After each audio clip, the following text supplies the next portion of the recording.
ముత్తుకూరు మండలం బ్రహ్మదేవి పంచాయతీలో సర్వేపల్లి నియోజకవర్గ వైఎస్ఆర్సీపీ అభ్యర్థి కాకాని గోవర్ధన్ రెడ్డి ఎన్నికల ప్రచారాన్ని నిర్వహించారు. ఈ సందర్భంగా ఆయన ప్రజలను ఉద్దేశించి మాట్లాడుతూ 2014లో చెప్పిన విధంగా చంద్రబాబు నాయుడు రైతులకు ఇచ్చిన హామీలను నెరవేర్చలేదని ఎద్దేవా చేశారు. రైతుల రుణమాఫీ అని తెలిపి కేవలం 2 సార్లు మాత్రమే రుణమాఫీకి సంబంధించిన డబ్బు ఇవ్వడం జరిగిందని తెలిపారు.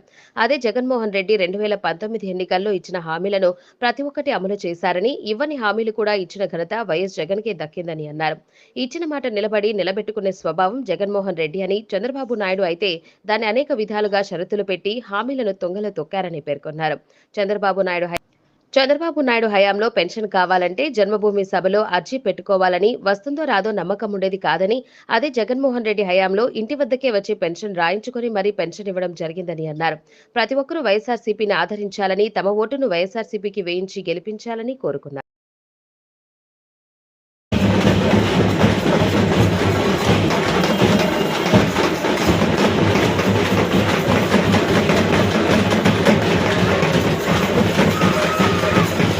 ఎవరు చెప్పారు నేను రుణమాఫీ చేస్తానంటే కళా నిజమా తెలియనటువంటి పరిస్థితి. మోసపోయామని చెప్పి చంద్రబాబు నాయుడు రైతులను ఏ విధంగా మోసం చేశాడు తెలుసా? 2 సార్లు మాత్రం 30,000 వేశాడు. 3ఓసారి అందరికి బాండ్లను ఇచ్చారు. ఆ బాండ్ల పైన చూస్తే రుణ ఉపశమన పత్రాలు అయ్యి దాన్ని తీసుకుని పాపం తెలియనటువంటి వాళ్ళు కొంతమంది బ్యాంకులకు పోయారు. ఈ కుంకం పోసుకోవడానికి తప్ప పనికిరావు, చంద్రబాబు నాయుడు మిమ్మల్ని మోసంలో మళ్ళీ మోసం చేశాడు అని చెప్పి పంపించారు బ్యాంకులు.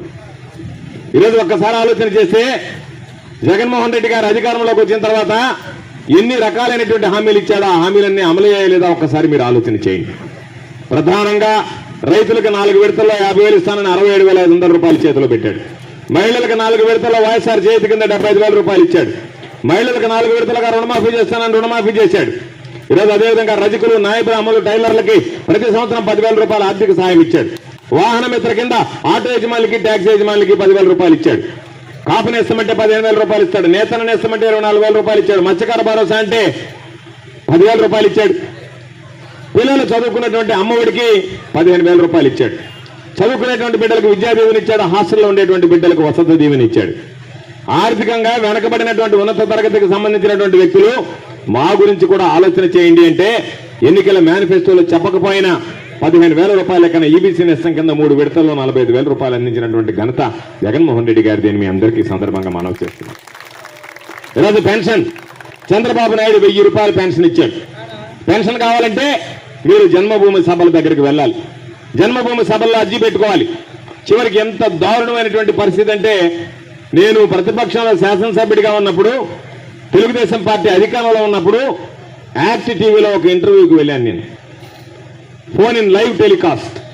పాపం ఒక దివ్యాంగుడు ఫోన్ చేశాడు. ఫోన్ చేసి, అయ్యా నాకు పెన్షన్ రాలేదు, నేను 80% దివ్యాంగుడిని అని చెప్పి